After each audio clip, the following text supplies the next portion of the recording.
Assalamualaikum warahmatullahi wabarakatuh. Alhamdulillahirabbil alamin. Wa bihi nasta'inu ala umurid dunya waddin. Wassalatu wassalamu ala asyrafil anbiya wal mursalin wa ala alihi wa ashabi ajma'in. Amma ba'du. Hadratil muhtaramin wal aizza, para jemaah salat subuh, alhamdulillah kami bisa dipertemukan dengan para jemaah. Namun sebelumnya kami mohon maaf sekiranya nanti apa yang kami sampaikan mungkin tidak sesuai dengan yang diharapkan. Boten kaula terutama selerana ke Haji Toha Yusuf Zakaria saya mangken di Jakarta, salam takdim juga dari boten kaula. Dan kula ce manajak Madura saya tak bahasa Madura. Polana kajian sunnah pun jarang, bahkan langka dari etnis Madura.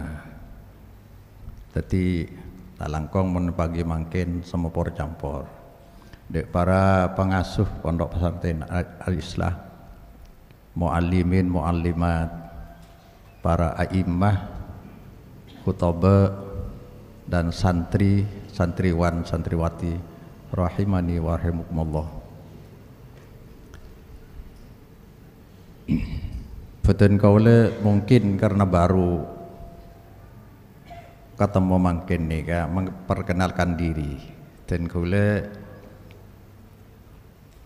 Madura asli sehingga dikit yang kucen dah polan sekok beko Madura asli, dan kaula dari pondok tradisional di Desa Pakong, Kecamatan Modung, Kabupaten Bangkalan. Berangkat dari nol, ekocak Kiai Kesiangan. Saya baru disadarkan sejak tahun 2012, 10 tahun. Engki tertatih-tatih dari nol, karena ini merubah totalnya sangat sulit di Madura nih. Madura ini ampun napa ki mapan lah, harus paduan suara mon merah cang kiai pera kapi sekento. Tapi sangat berat, mohon doa dok panjenengan setuju mantur moga bisa istiqomah ben kuat, amin. Yang kedua kalinya kami berdoa mudah-mudahan semua pendukung dakwah safari dakwah ini masuk dalam hadis Nabi, man dalla ala khairin falahu mijru asli fa'ilihi, dapat pahala setimpal dengan pahala penyampai dakwah, dan masuk dalam hadis Nabi, man sanna sunnatan hasana falahu ajruha wa ajru man amila biha bin ghairi ayyunkusa min ujurihim syai'a au kama qol. Madura iki siapa memprakarsai, bukan memulai yang baru, bukan mengamalkan yang baru, tapi memprakarsai, mempelopori, memulai pertama amalan syariat. Kalau dalam asbabul wurud dari hadis sedekah, kemudian diikuti oleh banyak orang, maka pelopor pertama akan dapat pahalanya sendiri, ditambah bonus pahala sebanyak pengikut. Manter termasuk akinto tak iko orang abi Allah subhanahu wa ta'ala. Karena boten kaula terus terang tak mungkin sampai ke sini tanpa undangan dari panitia yang di sini. Saya dan kula niki cak ada penampan orang LC hibur LC kabeh, dan kula MA Madura asli. Ada apa-apa nah engki Namun sekarang saya sampai di sini tidak membawa atribut apa-apa, tidak membawa bendera apa-apa. Saya seonggok manusia yang ingin mengajak kita sekalian untuk taat kepada Allah, ikut Rasulullah sallallahu alaihi wasallam. Para jemaah hadirin hadirat rahimani wa iyyakum ajmain. Tema yang diminta pagi hari ini adalah adab atau akhlak sebelum ilmu. Sebenarnya menurut saya bahasa ini kurang sreg, karena gak mungkin orang beradab tanpa ilmu. Seharusnya adab itu beriringan dengan ilmu.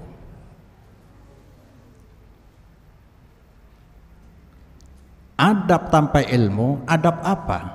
Tidak punya nilai. Padahal Islam ini adalah nilai-nilai, nilai spiritual, nilai sosial. Namun karena saya pentakin mungkin tetap adab sebelum, saking pentingnya adab. Adab ini akhlak. Kalau dalam Islam akhlak, adab dan akhlak ini sangat vital dalam posisinya dalam agama. Bahkan bisa sebanding dengan tauhid.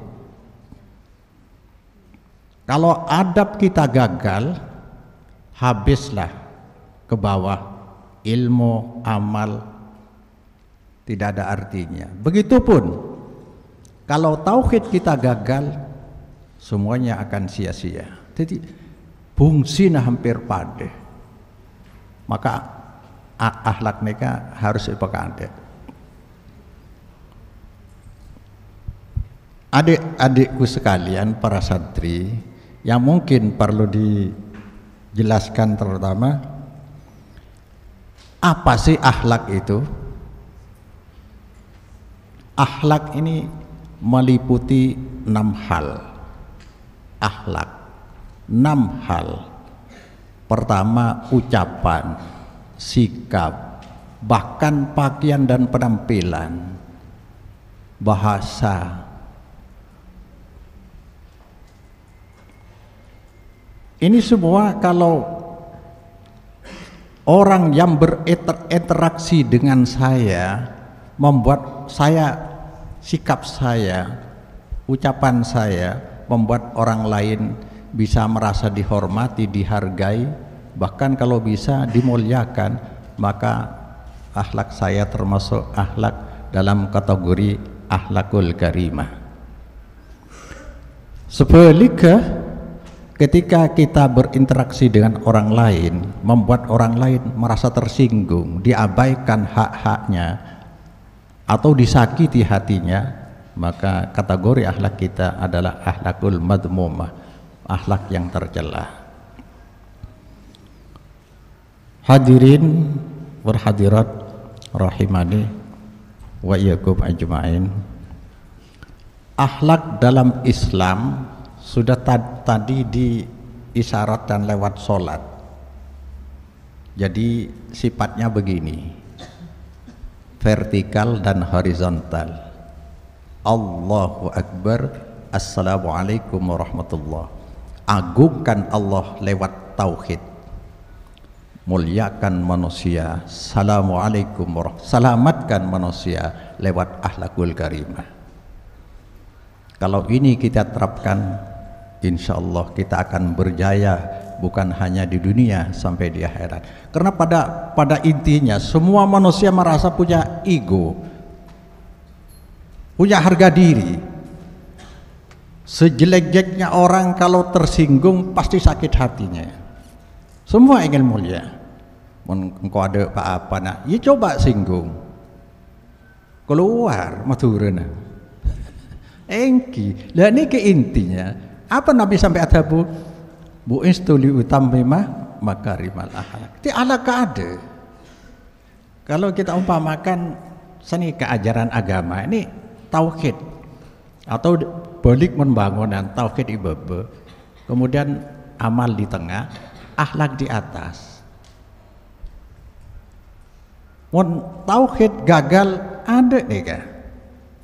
Sebaliknya tauhid bagus dan ikin to bagus, tapi akhlak tak ada juga nilai deket akhirat. Ada pelindungan. Ini kan Islam labada nih kan? Allahu Akbar, agungkan Allah lewat pengesaannya. Assalamualaikum warahmatullahi. Selamatkan manusia lain, selamatkan hartanya, selamatkan perasaannya, dan seterusnya dan seterusnya. Ini luar biasa nih Islam. Hanya kita sholat rutinitas toh, tak diaplikasikan nih kan. Ini kan kima banyak matur serengan. Nah, santri luar. Oh, tak bisa bahasa Sundura. Cuma cek eman cak matur kulo nih. Mohon maaf kalau campur-campur ya. Soalnya kalau di Jawa itu sudah banyak yang ngisi. Yang bahasa Sunda katanya, yang enggak ada. Sampai Rasulullah sallallahu alaihi wasallam ma'zala Jibrilu yusini hatta danantu annahu sayuwarisuhu. Terus menerus Jibril mewasiatkan kepadaku, kata Rasulullah, sampai-sampai aku khawatir jangan-jangan tetangga ini termasuk akhlak menjadi ahli waris. Ini akhlak.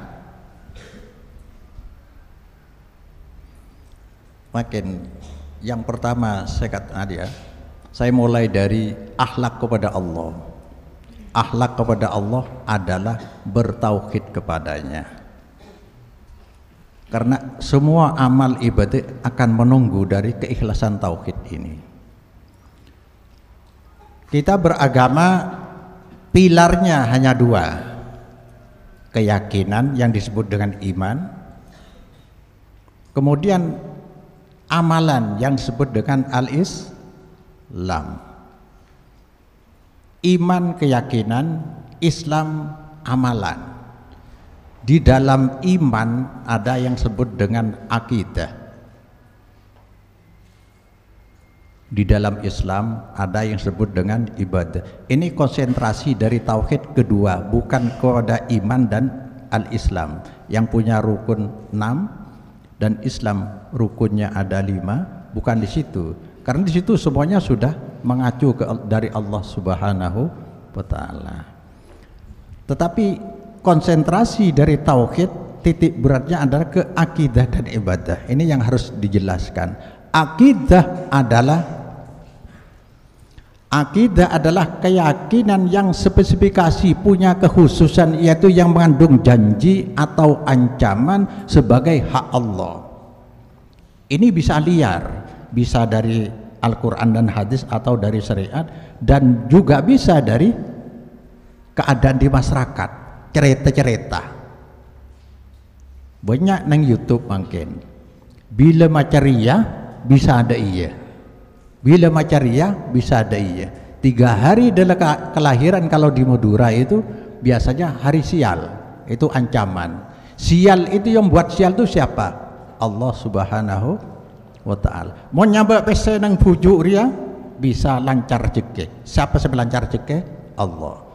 Dan mungkin tok janji dan ancaman kita kalau ada informasi dari luar dalam konteks agama yang dijanjikan, yang diancamkan sebagai hak Allah, jangan diterima sebagai orang beriman kalau tidak disertai dengan dalil yang berasal dari Allah Subhanahu wa taala. Sampai-sampai begitu pentingnya akhlak nanti ya, akhlak kepada Allah, bertauhid ini. Kalau tauhid kita sampai gagal kepada Allah, maka yang menjadi korban adalah terhapusnya semua pahala. Pahala nilainya akan terhapus. Salat kita, puasa kita, baca Quran kita akan terhapus sia-sia. Allah Subhanahu wa taala berfirman, "Walaqad uhiya ilaika wa ilal ladzina min qablika la in asyrakta la yahbatanna 'amaluka wa la takunanna minal khasirin. Sudah aku wahyukan kepadamu Muhammad dan kepada rasul-rasul sebelum kamu, yaitu ancaman pelanggaran tauhid. Kalau engkau syirik kepada Allah, kepadaku, la yahbatanna amaluka. Ini kalau orang ngaji kan lam taukid, non taukid, benar-benar akan terhapus semua amalmu dan kamu termasuk bagian orang-orang yang merugi. Kepada para rasul, walau asyraku la habita anhum ma kanu ya'malun. Kalau mereka syirik, para nabi, para rasul, akan terhapus semua amal ibadahnya. Yang kedua, kalau sampai gagal tauhid, terjerumus ke syirik, ampunan Allah tertutup kalau dia tidak bertobat sampai mati. Innallaha la yaghfiru ayyushraka bihi wa yaghfiru ma duna dzalika liman yasha wa may yusyrik billah faqad iftara isman 'azima. Allah sudah menutup pintu ampunan kalau disyiriki, modalnya gitu, dan akan mengampuni dosa selain dari syirik. Tadi di dalam sholat tuh dibaca tadi bahwa orang yang beriman dan berilmu akan diangkat oleh Allah, diangkat posisinya karena akhlaknya kepada Allah pasti benar kalau ilmunya berasal dari Allah Subhanahu wa ta'ala. Yang terakhir, kalau sampai syirik, ini saya sering pada Pak Polanreng Madura ini Kak, ya Allah, dan kulit hibi mengalami.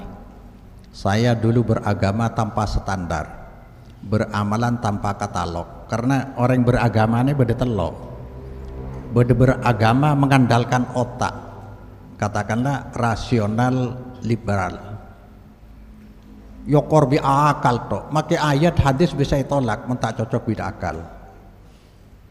Padahal ajaran agama tidak semua bisa diakali, tak masuk akal. Al-hajru al-arafah, ini kesaus tak masuk akal. Al-hajju al-arafah, inti dari haji adalah di Arafah. Akal siapa bisa mencerna ini? Artinya menoring ke Mekah, ukub Arafah, kengagema, tak tahu tak sa'i, haji nasa, kikotu majar dam. Atau asai, balang jumratul aqabah, jamarot, ingimina saumpama, tapi tak ukub, ada hajina.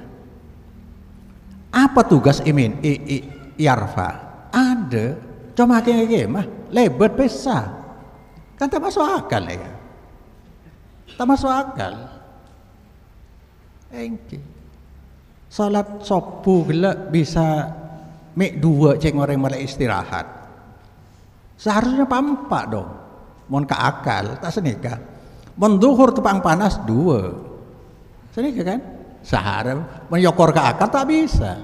Maka hampir semua ibadah mahdoh dalam agama tidak bisa dicerna oleh akal, tak bisa. Jadi akal sami'na wa ta'na.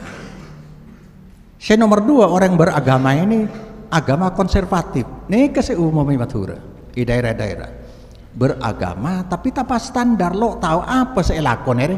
Dari mana asalnya dan untuk apa? Enggak tahu. Yang penting beramal. Banyak nih kak.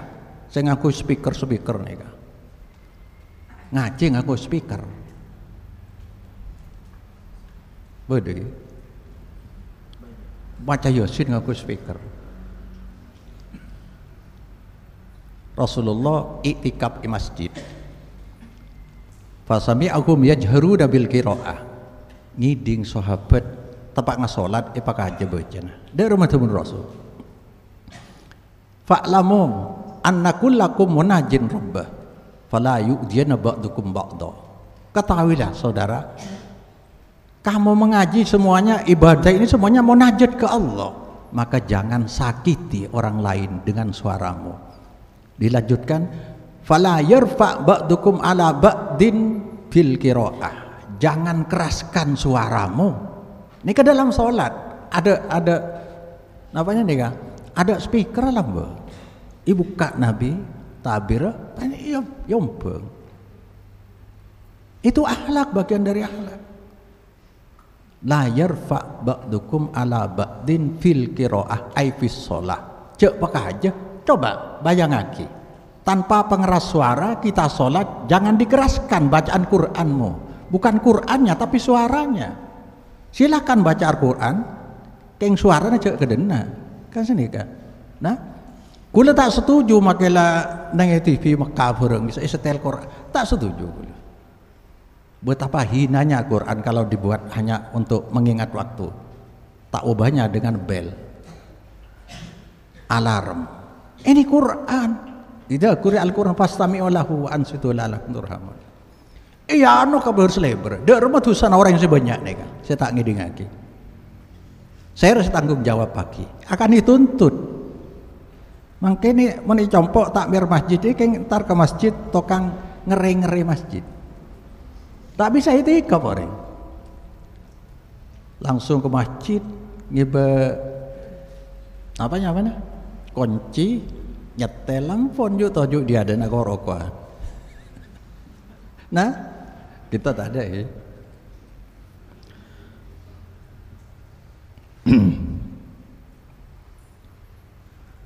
Untuk masuk akhlak kepada Allah dan akhlak kepada manusia. Orang yang berakhlak tinggi, nega hari Jumat saja hampir diwajibkan mandi dulu. Coba, apa kira-kira? Setiap pagi diwajibkan mandi atau sunnah muakkad. Kalau masalah hukum ini memang selalu pro kontra. Arah pemen Jumat pagi mik sero mandi, pon deki beda muktamar, sholat bersama orang banyak supaya bibina bau badan kita tidak mengganggu orang lain. Nikah kula kilo kita masalah lagi rokok, hukum rokok. King nikah lah Nabi ini sampai ada nikah. Deki ke masjid apa lombi orang banyak, cek sampai bau sampai kepeng ganggu orang lah. Subhanallah. Man akala basalan aw soman fala yaqrabanna masjidana. Mengakan bebeng pote kocai sebauna lambak ki ada pasta gigi. Saya ngajak Pak sama katang masjid. Apa itu? Akhlak. Nyakein orang terus-terusan ini akan menghilangkan nilai ibadah kita kepada Allah Subhanahu. Tapi akhlak kepada Allah, akhlak kepada manusia ini beriringan sebenarnya. Sampai ada buah ki orang mukmin dengan akhlakul karimah bisa nyapo de orang siapa siang, pas sunat siang, salat tahajud malam. Innal mu'mina bihusni khuluqihi la yudriku bihusni khuluqihi darajatal shaimil qaim. Orang mukmin dengan akhlakul karimah akan bisa senilai dengan orang yang salat malam, siangnya puasa. Luar biasa akhlaknya. Gitu.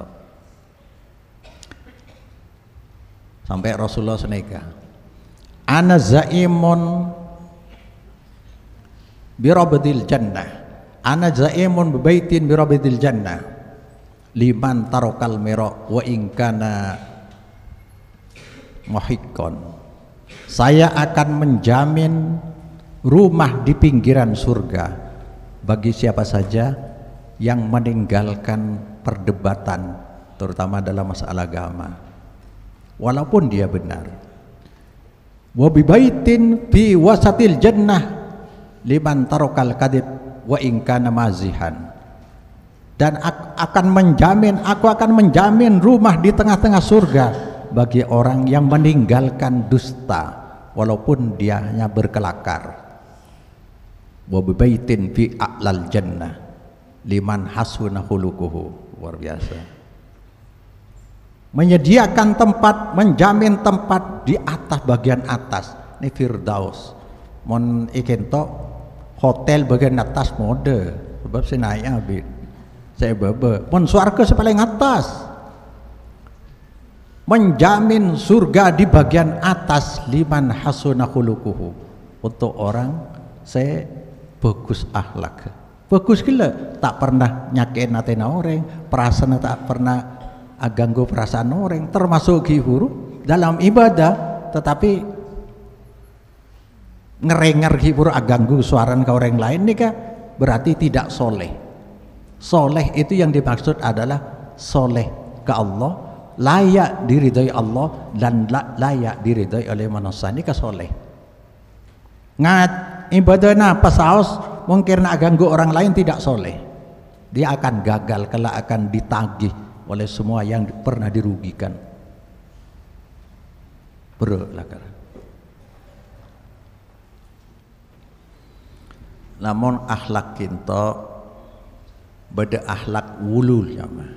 Nika polana kalangan wadur kadang wulu, berlebihan dalam berakhlak, sampai kadang-kadang menyongkem ke kiai sampai pada bi ruku. Nika tak kenging.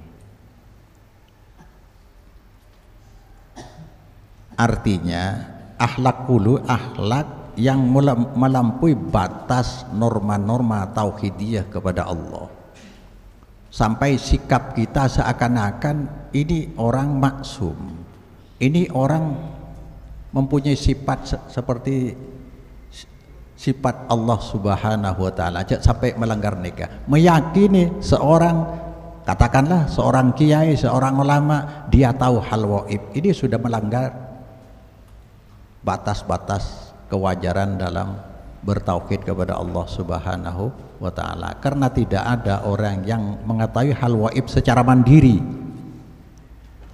walaupun Rasulullah sekalipun tidak ada kecuali Allah Subhanahu wa taala. Qul la ya'lamu fis samawati wal ardil ghaiba illallah, tidak ada yang mengetahui di langit dan di bumi tentang hal waib secara mandiri kecuali Allah Subhanahu wa taala. Ini melanggar etika tauhidiyah. Terakhir daerah Nabi beten kaula, kalau kita gagal bertauhid sampai menanggung dosa sosial, ini kan ada nang hadis Rasulullah sallallahu alaihi wasallam, hal tadruna manil muflis, tahukah kalian siapa orang yang bangkrut tadi nih? Bila orang akhlak itunya dan badan kepada manusia, walaupun pada manusia mungkin berbulu nih kan ada melanggar tauhid kepada Allah sebenarnya, berakhlak kepada manusia berlebih-lebihan sampai menganggap orang tahu orang waib, orang ini kan maksum, ada salahnya. Banyak maturan nih kan, termasuk kadang-kadang ngalak broka, kiainya nginum seneka, reka arena coba cona kiainya nginum nyalak broka, karena kan berlebih-lebihan.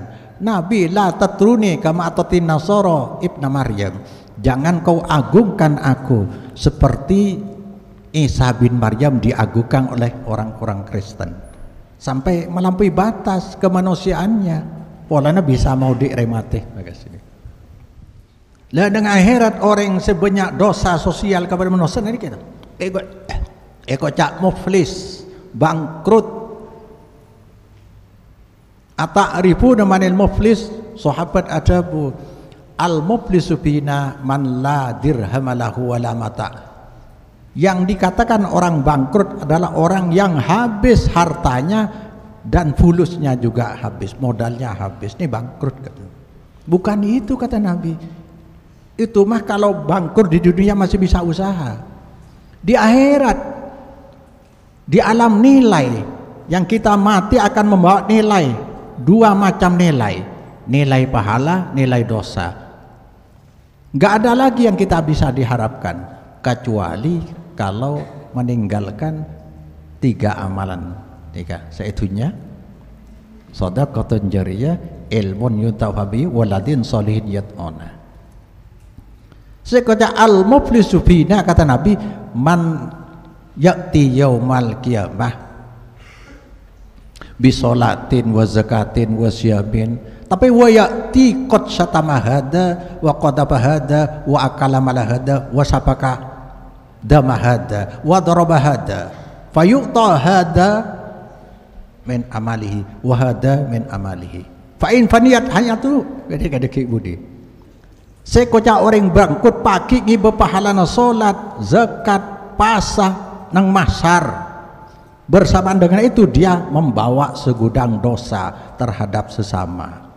Pernah menyakiti orang, menuduh orang, orang berzina, menuduh orang berzina, mengambil harta orang lain, mungkin membunuh orang lain dan memukul orang lain.